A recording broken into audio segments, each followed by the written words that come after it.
Sweat Martin ਦੀ ਪੁਸਤਕ ਕਰੋੜਪਤੀ ਕਿਵੇਂ ਬਣੀਏ ਦਾ ਲੇਖ ਹੈ ਵਿਚਾਰਾਂ ਦੀ ਅਮੀਰੀ। ਇਸ ਸ੍ਰਿਸ਼ਟੀ 'ਚ ਕੋਈ ਕਮੀ ਨਹੀਂ ਹੈ। ਕੁਦਰਤ ਦੇ ਭੰਡਾਰ ਵਿੱਚ ਕਿਸੇ ਚੀਜ਼ ਦੀ ਕਮੀ ਨਹੀਂ ਹੈ। ਖੁਸ਼ਹਾਲੀ ਕਿਸੇ ਖਾਸ ਵਿਅਕਤੀ ਨੂੰ ਹੀ ਮਿਲੇਗੀ, ਅਜਿਹੀ ਵੀ ਕੋਈ ਗੱਲ ਨਹੀਂ ਹੈ। ਖੁਸ਼ਹਾਲੀ ਸਿਰਫ ਉਹਨੂੰ ਮਿਲਦੀ ਹੈ ਜੋ ਜੀ ਜਾਨ ਨਾਲ ਉਹਨੂੰ ਚਾਹੁੰਦਾ ਹੈ ਅਤੇ ਉਹਦੇ ਲਈ ਕਠੋਰ ਮਿਹਨਤ ਕਰਦਾ ਹੈ। ਇਹਦੇ ਇਲਾਵਾ ਹੋਰ ਕੋਈ ਭੇਦਭਾਵ ਨਹੀਂ ਹੈ, ਨਾ ਹੀ ਇਸ ਤੋਂ ਕਿਸੇ ਵਿਅਕਤੀ ਵਿਸ਼ੇਸ਼ ਜਾਂ ਵਰਗ ਵਿਸ਼ੇਸ਼ ਦਾ ਹੀ ਅਧਿਕਾਰ ਹੈ। ਸਾਡੇ ਇੱਥੇ ਕੁਝ ਐਸੀ ਧਾਰਨਾ ਹੈ ਕਿ ਬਾਣੀਏ, ਅਗਰਵਾਲਾਂ, ਜੈਨੀਆਂ, ਮਾਰਵਾੜੀਆਂ ਦੇ ਕੋਲ ਵਿਸ਼ੇਸ਼ ਜਾਇਦਾਦ ਰਹਿੰਦੀ ਹੈ। ਪੰਜਾਬੀ ਵੀ ਸੰਪੰਨ ਹੁੰਦੇ ਹੈ। ਇਹ ਜਾਤੀ ਵਿਸ਼ੇਸ਼ ਦੇ ਕਾਰਨ ਨਹੀਂ ਹੈ। ਜੇ ਤੁਸੀਂ ਧਿਆਨ ਨਾਲ ਇਹਨਾਂ ਜਾਤੀਆਂ ਦੀ ਮਿਹਨਤ ਨੂੰ ਦੇਖੋਗੇ ਤਾਂ ਤੁਹਾਨੂੰ ਪਤਾ ਚੱਲੇਗਾ ਕਿ ਉਹ ਕਿਸ ਪ੍ਰਕਾਰ ਸਖਤ ਮਿਹਨਤ ਕਰਕੇ ਧਨ ਇਕੱਠਾ ਕਰਦੇ ਹਨ। ਮਾਰਵਾੜੀ ਸਿਰਫ ਗੜਵੀ ਅਤੇ ਰੱਸੀ ਲੈ ਕੇ ਘਰੋਂ ਨਿਕਲਦੇ ਹਨ ਅਤੇ ਧਨ ਕਮਾਉਂਦੇ ਹਨ।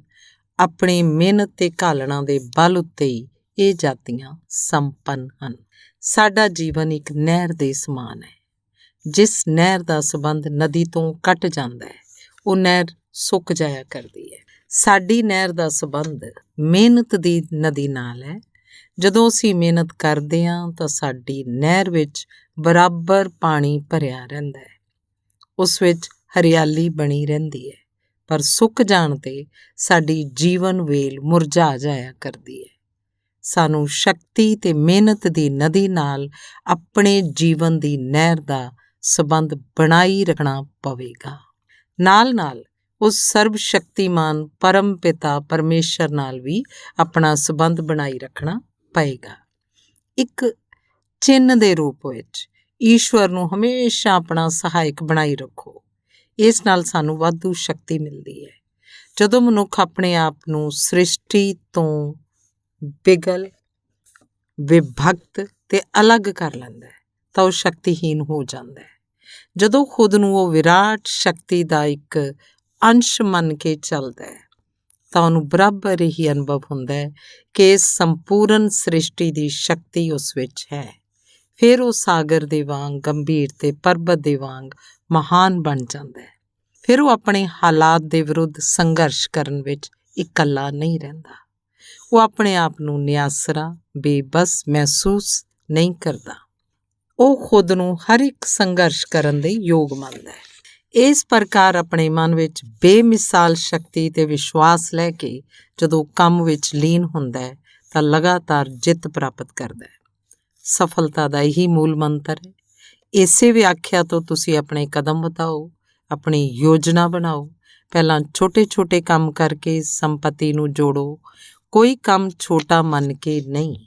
ਤੁਹਾਡਾ ਕੰਮ ਜੋ ਤੁਹਾਨੂੰ ਇਹ ਵਿਸ਼ਵਾਸ ਦਿਵਾਉਂਦਾ ਹੈ ਕਿ ਤੁਹਾਡੇ ਭਵਿੱਖ ਨੂੰ ਉਜਲਾ ਬਣਾ ਸਕਦਾ ਹੈ, ਉਹਨੂੰ ਕਰਨ ਵਿੱਚ ਤੁਸੀਂ ਜ਼ਰਾ ਵੀ ਨਾ ਹਿਚਕੋ। ਦੁਨੀਆ ਕੀ ਕਹੇਗੀ, ਇਹਦੀ ਰੱਤੀ ਭਰ ਵੀ ਚਿੰਤਾ ਨਾ ਕਰੋ। ਮੇਰੇ 2 ਵਾਕਫ ਹਨ। ਅੱਜ ਇੱਕ ਉੱਚੇ ਅਹੁਦੇ 'ਤੇ ਸਰਕਾਰੀ ਅਫਸਰ ਹੈ, ਪਤਨੀ ਹੈ, ਬੱਚੇ ਹਨ। ਉਹਨਾਂ ਦੇ ਕੋਲ ਕਾਰ ਹੈ, ਬੰਗਲਾ ਹੈ, ਚੰਗਾ ਖਾਸਾ ਬੈਂਕ ਬੈਲੈਂਸ ਹੈ।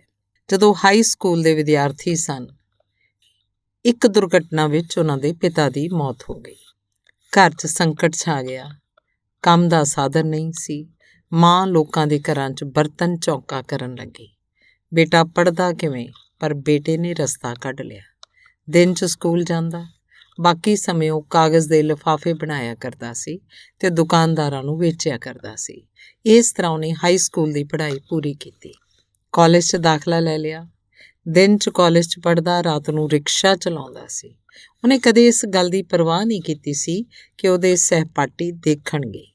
ਉਹਦੇ ਨਾਲ ਪੜ੍ਹਨ ਵਾਲੀਆਂ ਲੜਕੀਆਂ ਉਹਦੇ ਰਿਕਸ਼ੇ 'ਤੇ ਬੈਠ ਜਾਇਆ ਕਰਦੀਆਂ, ਚੌਂਕ ਪੈਂਦੀਆਂ, ਪਰ ਉਹਨਾਂ ਨੂੰ ਬਿਠਾ ਕੇ ਲੈ ਜਾਂਦਾ ਸੀ।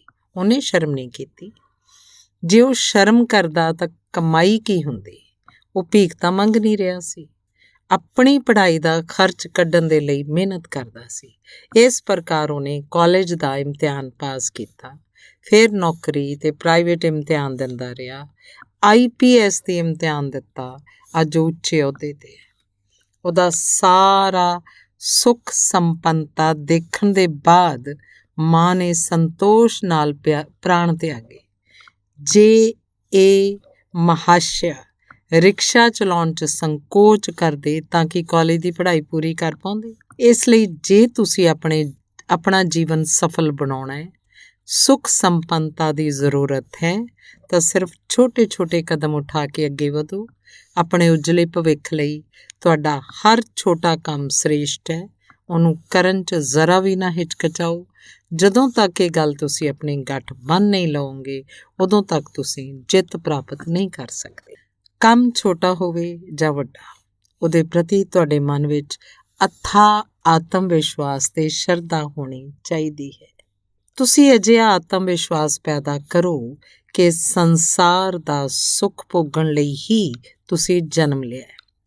ਉਂਝ ਕੁਝ ਲੋਕ ਕਿਹਾ ਕਰਦੇ ਹੈ ਕਿ ਸ੍ਰਿਸ਼ਟੀ ਦੀ ਇਹ ਰਚਨਾ ਕੁਝ ਇਸ ਪ੍ਰਕਾਰ ਹੋਈ ਹੈ ਕਿ ਸਾਡੇ ਵਿੱਚੋਂ ਕੁਝ ਹੀ ਲੋਕ ਧਨ ਸੰਪੰਨ ਰਹਿ ਸਕਦੇ ਹੈ। ਬਾਕੀ ਲੋਕ ਇਹਨਾਂ ਧਨ ਸੰਪੰਨ ਲੋਕਾਂ ਦੀ ਦਇਆ ਤੇ ਜੀਵਤ ਰਹਿਣ ਲਈ ਪੈਦਾ ਹੋਏ ਹੈ। ਇਸ ਦੁਨੀਆ 'ਚ ਸੁੱਖ ਸਾਧਨ ਸੀਮਤ ਹਨ, ਇਸ ਲਈ ਸਾਰੇ ਮਨੁੱਖ ਇੱਕ ਬਰਾਬਰ ਸਮਰਿੱਧੀਸ਼ਾਲੀ ਨਹੀਂ ਹੋ ਸਕਦੇ। ਜੋ ਲੋਕ ਸਖਤ ਸੰਘਰਸ਼ ਕਰਦੇ ਹਨ ਉਹੀ ਜਾਇਦਾਦ ਦਾ ਸੁੱਖ ਭੋਗਦੇ ਹਨ। ਬਾਕੀ ਲੋਕ ਅਭਾਗੇ ਦੁੱਖ ਤੇ ਪੀੜਾ ਭੋਗਣ ਲਈ ਪੈਦਾ ਹੁੰਦੇ ਆ। ਇਸ ਪ੍ਰਕਾਰ ਦੇ ਵਿਚਾਰ ਮੰਨਣਾ ਬਿਲਕੁਲ ਗਲਤ ਹੈ। ਇਹ ਸਿਰਫ ਫਜ਼ੂਲ ਭਰਮ ਹੈ ਤੇ ਆਪਣੇ ਆਪ ਨੂੰ ਧੋਖਾ ਦੇਣਾ ਹੈ। ਈਸ਼ਵਰ ਨੇ ਕਿਸੇ ਨੂੰ ਵੀ ਵੱਡਾ ਜਾਂ ਛੋਟਾ ਨਹੀਂ ਬਣਾਇਆ। ਇਹ ਤਾਂ ਮਨੁੱਖਾਂ ਦੀਆਂ ਆਪ ਬਣਾਈਆਂ ਗੱਲਾਂ ਹੈ। ਜੋ ਲੋਕ ਧਨ ਉੱਤੇ ਸਿਰਫ ਆਪਣਾ ਰਾਜ ਜਮਾਈ ਰੱਖਣਾ ਚਾਹੁੰਦੇ ਹਨ, ਇਸ ਪ੍ਰਕਾਰ ਦੇ ਜ਼ਹਿਰ ਨੂੰ ਫੈਲਾਉਂਦੇ ਰਹਿੰਦੇ ਹਨ ਤਾਂ ਕਿ ਹੋਰ ਲੋਕ ਉਹਨਾਂ ਦੀ ਬਰਾਬਰੀ ਨਾ ਕਰ ਸਕਣ। ਕੀ ਈਸ਼ਵਰ ਵੀ ਇੰਨਾ ਸ਼ਕਤੀਹੀਣ ਤੇ ਕਮਜ਼ੋਰ ਹੈ ਕਿ ਉਹਨੇ ਇੰਨੇ ਪ੍ਰਾਣੀਆਂ ਦੀ ਰਚਨਾ ਕਰ ਦਿੱਤੀ ਤੇ ਉਹ ਸਭ ਲਈ ਲੋੜਯੋਗ ਜੀਵਨ ਸਮੱਗਰੀ ਨਹੀਂ ਜੁਟਾਉਂਦਾ? ਇਹ ਇੱਕਦਮ ਗਲਤ ਹੈ। ਈਸ਼ਵਰ ਨੇ ਸਭ ਪ੍ਰਕਾਰ ਦੀਆਂ ਜ਼ਰੂਰਤਾਂ ਪੂਰੀਆਂ ਕਰਨ ਦੇ ਲਈ ਜ਼ਰੂਰੀ ਪਦਾਰਥਾਂ ਨੂੰ ਭਰਪੂਰ ਬਣਾਇਆ ਹੈ। ਮਨੁੱਖ ਦੀਆਂ ਜ਼ਰੂਰਤਾਂ ਦੀ ਪੂਰਤੀ ਲਈ ਕੁੱਲ ਪਦਾਰਥ ਈਸ਼ਵਰ ਦੇ ਪਾਸੋਂ ਸ੍ਰਿਸ਼ਟੀ ਵਿੱਚ ਹਾਜ਼ਰ ਹਨ। ਮਨੁੱਖ ਆਪਣੀ ਆਲਸ ਦੇ ਕਾਰਨ ਉਹਨਾਂ ਤੋਂ ਵੰਚਿਤ ਰਹਿੰਦਾ ਹੈ। ਕਮੀ, ਥੁੜ, ਤੰਗੀ ਇਹ ਸਭ ਮਨੁੱਖ ਦੀਆਂ ਗਲਤੀਆਂ ਦੇ ਕਾਰਨ ਹੈ। ਇਸ ਵਿੱਚ ਈਸ਼ਵਰ ਦਾ ਕੋਈ ਦੋਸ਼ ਨਹੀਂ ਹੈ। ਭਾਰਤ ਵਿੱਚ ਇੱਕ ਕਲਪ ਬਿਰਛ ਦੀ ਕਲਪਨਾ ਕੀਤੀ ਗਈ ਹੈ। ਇਸ ਬਿਰਛ ਦੇ ਬਾਰੇ ਵਿੱਚ ਕਿਹਾ ਗਿਆ ਹੈ ਕਿ ਉਹਦੇ ਹੇਠਾਂ ਆ ਕੇ ਜੋ ਵੀ ਮੰਗਿਆ ਜਾਏਗਾ ਉਹ ਮਿਲ ਜਾਂਦਾ ਹੈ। ਗੱਲ ਬਹੁਤ ਦੂਰ ਤੱਕ ਦੀ ਠੀਕ ਹੀ ਹੈ। ਇਸ ਪ੍ਰਕਾਰ ਦਾ ਕਲਪ ਬਿਰਛ ਦਾ ਅਰਥ ਕੀ ਹੈ, ਇਹਨੂੰ ਸਮਝਣ ਦੀ ਤੁਸੀਂ ਕੋਸ਼ਿਸ਼ ਕਰੋ। ਸਾਡੀ ਆਤਮਾ, ਸਾਡੇ ਆਪਣੇ ਵਿਚਾਰ ਇਸ ਪ੍ਰਕਾਰ ਦਾ ਕਲਪ ਬਿਰਛ ਹਨ। ਇਹਨਾਂ ਦੇ ਨੀਚੇ ਆਉਣ ਤੇ, ਇਹਨਾਂ ਉੱਤੇ ਅਮਲ ਕਰਨ ਤੇ ਉਹ ਇੱਛਤ ਫਲ ਅਸੀਂ ਪਾ ਸਕਦੇ ਹਾਂ। ਕਲਪ ਬਿਰਛ ਦੀ ਕਲਪਨਾ ਇਸੇ ਰੂਪ 'ਚ ਕੀਤੀ ਗਈ ਹੈ ਨਾ ਕਿ ਇਸ ਰੂਪ ਵਿੱਚ ਕਿ ਸੱਚਮੁੱਚ ਇਸ ਪ੍ਰਕਾਰ ਦਾ ਕੋਈ ਦਰਖਤ ਹੋਵੇਗਾ। ਇਸ ਧਰਤੀ ਵਿੱਚ ਸਭ ਕੁਝ ਉਪਲਬਧ ਹੈ। ਅਰਬਾਂ ਸਾਲ ਬੀਤ ਜਾਣ 'ਤੇ ਵੀ ਸਭ ਕੁਝ ਮਿਲਦਾ ਰਹੇਗਾ। ਇਸ ਧਰਤੀ ਉੱਤੇ ਹਰ ਇੱਕ ਚੀਜ਼ ਦਾ ਵਿਕਲਪ ਹੈ। ਮੁੱਖ ਪਦਾਰਥ ਮਨੁੱਖ ਦੇ ਲਈ ਭੋਜਨ ਹਨ। ਅੰਨ ਹੀ ਮਨੁੱਖ ਦਾ ਜੀਵਨ ਹੈ। ਲੋਕਾਂ ਦਾ ਕਹਿਣਾ ਹੈ ਕਿ ਧਰਤੀ ਆਉਣ ਵਾਲੇ 1500 ਸਾਲ ਬਾਅਦ ਸਭ ਨੂੰ ਯੋਗ ਅੰਨ ਨਹੀਂ ਦੇ ਸਕੇਗੀ, ਪਰ ਵਿਗਿਆਨਕਾਂ ਦਾ ਕਹਿਣਾ ਹੈ ਕਿ ਅੰਨ ਨੂੰ ਖੇਤਾਂ 'ਚ ਉਗਾਉਣ ਦੀ ਜ਼ਰੂਰਤ ਨਹੀਂ ਹੋਏਗੀ। ਅੰਨ ਸਭ ਪ੍ਰਕਾਰ ਦੇ ਕਾਰਖਾਨਿਆਂ 'ਚ ਬਣਨ ਲੱਗਣਗੇ। ਸਮੁੰਦਰ ਵਿੱਚ ਖੇਤੀ ਹੋ ਸਕੇਗੀ। ਕਾਈ ਤੇ ਘਾਹ ਤੋਂ ਬਿਹਤਰ ਅੰਨ ਬਣਾਇਆ ਜਾ ਸਕਦਾ ਹੈ। ਵਿਗਿਆਨਕਾਂ ਦਾ ਇੱਥੋਂ ਤੱਕ ਕਥਨ ਹੈ ਕਿ ਆਕਾਸ਼ ਵਿੱਚ ਅੰਨ ਦੀ ਪੈਦਾਵਾਰ ਦੇ ਲਈ ਮਸਨੂਈ ਖੇਤ ਲਟਕਾ ਦਿੱਤੇ ਜਾਣਗੇ। ਮਸਨੂਈ ਮਤਲਬ ਆਰਟੀਫਿਸ਼ਲ। ਤੇ ਪ੍ਰਿਥਵੀ ਤੋਂ 100 ਗੁਣਾ ਜ਼ਿਆਦਾ ਅੰਨ ਅੱਜ ਕੱਲ੍ਹ ਲੱਗਣ ਵਾਲੇ ਸਮੇਂ ਦੇ ਸਿਰਫ 1/4 ਸਮੇਂ 'ਚ ਪੂਰਾ ਹੋ ਜਾਏਗਾ। ਘੱਟ ਸਮੇਂ 'ਚ ਜ਼ਿਆਦਾ ਤੇ ਪੌਸ਼ਟਿਕ ਅੰਨ ਆਕਾਸ਼ੀ ਖੇਤਾਂ 'ਚ ਬਣੇਗਾ। ਪ੍ਰਾਚੀਨ ਕਾਲ ਵਿੱਚ ਘਰਾਂ ਵਿੱਚ ਰੌਸ਼ਨੀ ਕਰਨ ਦੇ ਲਈ ਮਨੁੱਖ ਚਰਬੀ ਜਲਾਇਆ ਕਰਦਾ ਸੀ। ਵੇਲ ਮੱਛਲੀ ਘੱਟ ਹੋ ਗਈ ਤਾਂ ਚਰਬੀ ਦੀ ਸਮੱਸਿਆ ਆ ਗਈ, ਪਰ ਫਿਰ ਮਿੱਟੀ ਦੇ ਤੇਲ ਦੀ ਖੋਜ ਹੋ ਗਈ। ਫਿਰ ਬਿਜਲੀ ਆ ਗਈ ਕਿ ਰਾਤ ਨੂੰ ਦਿਨ 'ਚ ਬਦਲਿਆ ਜਾ ਸਕਦਾ ਹੈ। ਜ਼ਰੂਰਤ ਖੋਜ ਦੀ ਜਨਨੀ ਹੈ। ਕੁਝ ਸਮੇਂ ਬਾਅਦ ਅਣੂ ਸ਼ਕਤੀ ਦੀ ਬਿਜਲੀ ਬਣੇਗੀ। ਅਣੂ ਸ਼ਕਤੀ ਤੋਂ ਉਤਪੰਨ ਬਿਜਲੀ ਦਾ ਭੰਡਾਰ ਕਦੇ ਖਤਮ ਨਹੀਂ ਹੋਵੇਗਾ। ਪ੍ਰਿਥਵੀ ਦਾ ਕਲੇਜਾ ਖਤਮ ਹੋ ਜਾਏਗਾ, ਪੈਟਰੋਲ ਖਤਮ ਹੋ ਜਾਏਗਾ, ਫਿਰ ਸੌਰ ਊਰਜਾ, ਸੂਰਜ ਦੀ ਊਰਜਾ ਨਾਲ ਸਾਰਾ ਕੰਮ ਹੋਏਗਾ। ਸੂਰਜ ਤੋਂ ਪ੍ਰਾਪਤ ਸੌਰ ਊਰਜਾ ਦਾ ਅਨੰਤ ਭੰਡਾਰ ਹੈ। ਸੌਰ ਊਰਜਾ ਦਾ ਭੰਡਾਰ ਕਦੇ ਖਤਮ ਨਹੀਂ ਹੋਏਗਾ। ਇਸ ਪ੍ਰਕਾਰ ਅਸੀਂ ਦੇਖਦੇ ਹਾਂ ਕਿ ਪ੍ਰਿਥਵੀ ਦੀ ਕੋਈ ਇੱਕ ਵਸਤੂ ਸਮਾਪਤ ਹੁੰਦੀ ਹੈ ਤੇ ਉਹਦੀ ਥਾਂ ਤੇ ਉਸ ਤੋਂ ਬਿਹਤਰ ਤੇ ਜ਼ਿਆਦਾ ਟਿਕਾਊ, ਜ਼ਿਆਦਾ ਸ਼ਕਤੀਸ਼ਾਲੀ ਵਸਤੂ ਦੀ ਖੋਜ ਹੋ ਜਾਂਦੀ ਹੈ। ਇਸੇ ਪ੍ਰਕਾਰ ਤਾਂ ਕਿਹਾ ਗਿਆ ਹੈ ਕਿ ਪ੍ਰਿਥਵੀ ਦਾ ਭੰਡਾਰ ਅਨੰਤ ਹੈ, ਇਹ ਕਦੇ ਖਤਮ ਹੋਣ ਵਾਲਾ ਨਹੀਂ, ਸਭ ਕੁਝ ਬਰਾਬਰ ਮਿਲਦਾ ਰਹੇਗਾ। ਇਸੇ ਪ੍ਰਕਾਰ ਮਨੁੱਖ ਜੋ ਕੁਝ ਪਾਉਣਾ ਚਾਹੁੰਦਾ ਹੈ ਉਹ ਵੀ ਉਹਨੂੰ ਬਰਾਬਰ ਮਿਲ ਸਕਦਾ ਹੈ। ਕੋਈ ਵੀ ਵਸਤੂ ਦੁਰਲੱਭ ਨਹੀਂ ਹੈ। ਤੁਹਾਨੂੰ ਕੀ ਚਾਹੀਦਾ ਹੈ? ਅਸੀਂ ਸਾਰੇ ਦੁਨੀਆ ਵਿੱਚ ਧਨਪਤੀ, ਕਰੋੜਪਤੀ ਵੀ ਬਣ ਸਕਦੇ ਹਾਂ। ਉਸ ਦੇ ਲਈ ਤੁਹਾਨੂੰ ਯਤਨ ਕਰਨ ਦੀ ਜ਼ਰੂਰਤ ਹੈ। ਮਨ ਦੇ ਨਿਸ਼ਚੇ ਦੇ ਨਾਲ ਸੰਘਰਸ਼ ਦੀ ਜ਼ਰੂਰਤ ਹੈ। ਤੁਸੀਂ ਆਪਣੀ ਇਹ ਇੱਛਾ ਪੂਰੀ ਕਰ ਸਕਦੇ ਹੋ। ਕੁਦਰਤ ਦੇ ਅਨੰਤ ਭੰਡਾਰ ਵਿੱਚ ਅਸੀਮਤ ਤੇ ਵਿਸ਼ਾਲ ਧਨ ਸੰਪਦਾ ਭਰੀ ਪਈ ਹੈ।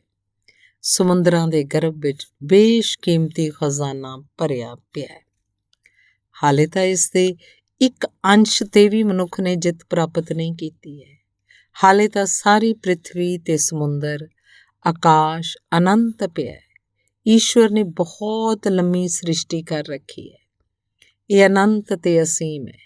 ਇਸ ਲਈ ਇਹ ਕਹਿਣਾ ਕਿ ਇਸ ਪ੍ਰਿਥਵੀ ਉੱਤੇ ਫਲਾਣੀ ਚੀਜ਼ ਉਪਲਬਧ ਨਹੀਂ ਹੈ, ਝੂਠ ਬੋਲਣਾ, ਖੁਦ ਨੂੰ ਹੀ ਠੱਗਣਾ, ਧੋਖਾ ਦੇਣਾ ਹੈ। ਇਹ ਸੰਸਾਰ ਅਸੀਮ ਹੈ, ਅਨੰਤ ਸੀਮਾਤੀਤ ਹੈ। ਪ੍ਰਸਿੱਧ ਵਿਗਿਆਨਕ ਮਾਡੋਟੀਨ ਨੇ ਇਸ ਵਿਰਾਟ ਨੂੰ ਜਾਣਿਆ, ਪਹਿਚਾਣਿਆ ਤੇ ਲਿਖਿਆ ਹੈ, ਮੈਂ ਤਾਂ ਅਥਾਹ ਸਾਗਰ ਦੇ ਤੱਟ ਉੱਤੇ ਖੜਾ ਅਬੋਧ ਬਾਲਕ ਦੀ ਤਰ੍ਹਾਂ ਉਲਟ ਪੁਲਟ ਕਰਦਾ ਰਿਹਾ। ਮੇਰੇ ਹੱਥ ਕੁਝ ਸਿੱਪੀਆਂ ਤੇ ਘੋਗੇ ਲੱਗੇ ਹਨ। ਇੱਥੇ ਤਾਂ ਅਸੀਮਤ ਖਜ਼ਾਨਾ ਭਰਿਆ ਪਿਆ ਹੈ, ਅਰਬਾਂ ਖਰਬਾਂ ਸਾਲਾਂ ਤੱਕ ਕਦੇ ਨਾ ਖਤਮ ਹੋ ਜਾਣ ਵਾਲਾ ਖਜ਼ਾਨਾ। ਧੰਨਵਾਦ।